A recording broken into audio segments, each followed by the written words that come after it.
현 시대에서도 워낙 거대한 건축물인지라 지금까지도 많은 관광객들이 이 피라미드와 스핑크스를 보기 위해 이집트를 방문하기도 하고요. 또 여러 영화의 소재가 되기도 합니다. 실제로 1997년에 개봉한 10개라는 영화, 1998년에 개봉한 애니메이션 이집트의 왕자를 보면 이스라엘 민족이 스핑크스를 만들고 피라미드로 추정되는 건물을 짓는 장면까지 등장을 하고 있어요. 학자들은 피라미드와 같은 대규모 건축물을 짓기 위해서는 10,000명의 노동자가 30년을 일해야 피라미드 하나를 겨우 완성할 수 있다고 추정합니다. 여러분 안녕하세요. 겟세만의 동산 겟쌤입니다. 여러분 혹시 그런 생각 해보신 적 있으세요? 창세기에 나오는 야곱, 요셉 혹은 출애굽기에 등장하는 모세가 오늘날 우리가 이집트에서 볼 수 있는 피라미드와 스핑크스를 봤을까요?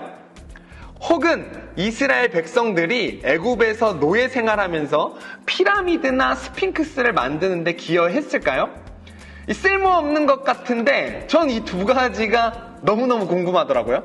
이 출애굽기 1장 11절에서 14절까지를 보면 이집트 왕 바로가 이스라엘 백성들에게 파라오를 위하여 국고성 비돔과 라암셋을 건축하게 하니라. 이 강제 노역을 시킨 거죠. 그리고 12절을 보면은 그러나 학대를 받을수록 더욱 번성하여 퍼져나가더니 이 전쟁통에도 애는 생긴다더니 오케이. 14절을 가보니까 어려운 노동으로 그들의 생활을 괴롭게 하니 곧 흙 이기기와 벽돌 굽기와 농사의 여러 가지 일이라. 그 시키는 일이 모두 엄하였더라. 이렇게 등장합니다. 저는요 이게 왠지 피라미드나 스핑크스를 만들 때 고생을 시킨 것 같은 그런 상상이 들었거든요. 사실요 이 문제는 생각보다 접근하기가 굉장히 쉽습니다. 구약 찍먹 2편을 보신 분들은 조금 더 접근하기가 쉬운데요. 제가 구약의 연도 측정 방식을 다루면서 출애굽의 연도에 대한 두 가지를 추정한다고 나눴었습니다. 못 보신 분들은 한번 보고 오시면 좋을 것 같아요. 네. 출애굽의 시기는요, 이 기원전 1446년과 기원전 1266년 이렇게 두 가지로 추정을 해볼 수 있습니다.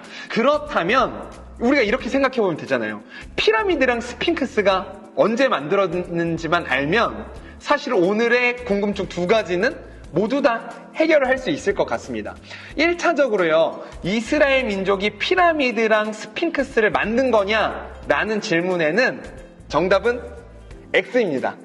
이집트의 왕자 같은 애니메이션 영화나 10개 같은 영화의 제작자들은 아마 이 역사가인 헤로도토스의 잘못된 주장을 고스란히 가져와서 오해가 좀 있었던 것 같아요.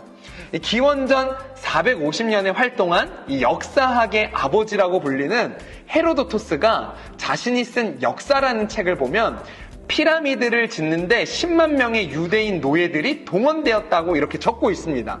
이 진술을 그대로 믿는 역사학자들은요, 사실 거의 없어요. 그래서 어떤 학자들은 이 헤로도토스를 거짓말의 아버지라고 부를 정도입니다. 왜냐하면 고고학자들이 계산한 피라미드와 스핑크스는 출애굽 시대보다 훨씬 더 앞에 지어졌기 때문에 그래요. 우리에게 잘 알려진 대부분의 피라미드는요, 이집트의 고왕국 시대, 기원전 2686년에서 2181년, 요런 시기에 지어진 것으로 추정합니다. 마찬가지로 스핑크스도 이 시기에 지어진 것으로 추정을 하고요.